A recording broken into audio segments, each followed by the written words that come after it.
बहुत समय पहले पहाड़ों और नदियों से घिरा एक राज्य था जहां खुशहाली ही खुशहाली थी। और इस खुशहाली का कारण था राजा वीरेंद्र, एक ऐसा राजा जिसके पास थी जादुई शक्तियां।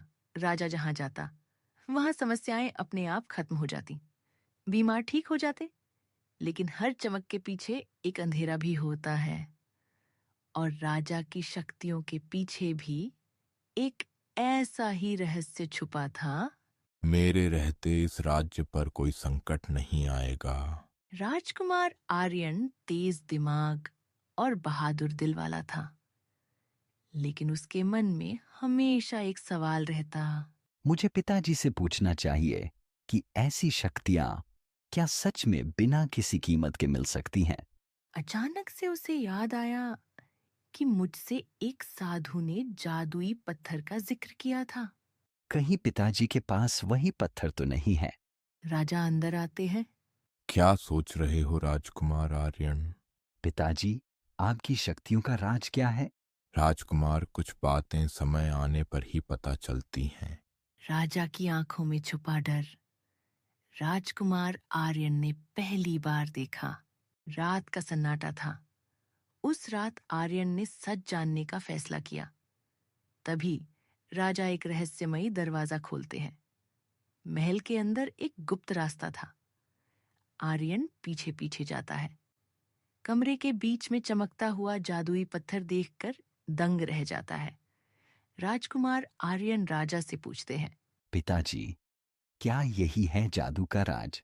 जो भी इस रहस्य के करीब आता है वो अंधेरे में खो जाता है। कौन हो तुम और कहां से बोल रहे हो? मैं उस शक्ति की कीमत हूं। तभी सुबह की पहली किरण दिखती है और आर्यन डर कर वहां से भागता है। देखा, एक साधु ध्यान में बैठे हैं। राजकुमार आर्यन साधु के पास जाके बोला। सुप्रभात बाबा, क्या आप मुझे सच जानने में मदद कर सकते हो?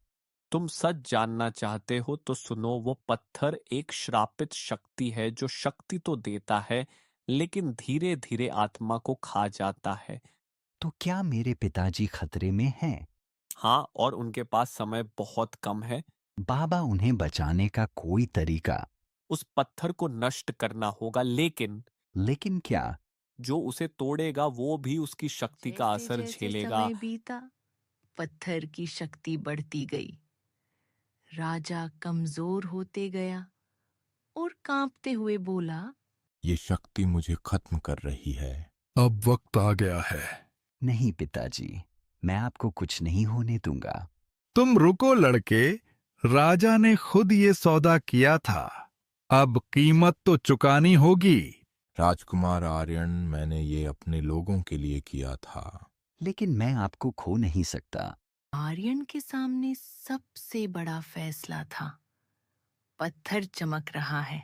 अगर तुमने इस पत्थर को तोड़ा तो तुम भी अंधेरे में डूब जाओगे। अगर मैंने इसे नहीं तोड़ा तो मेरे पिताजी मर जाएंगे, और मैं डर में नहीं, सच में जीना चाहता हूं। और इतना कहकर राजकुमार आर्यन उस रहस्यमयी पत्थर को तोड़ देता है, और पत्थर के टूटते ही परछाई भी गायब हो जाती है। पत्थर के टूटते ही सभी लोग महल में लौट आए और काली शक्तियां खत्म हो गई और धीरे धीरे सब ठीक हो गया। राजकुमार आर्यन, तुमने मुझे बचा लिया। नहीं पिताजी, आपने हमें सिखाया है कि सच्चाई ही सबसे बड़ी शक्ति है। आज से इस राज्य में कोई जादू नहीं, सिर्फ मेहनत और सच्चाई होगी।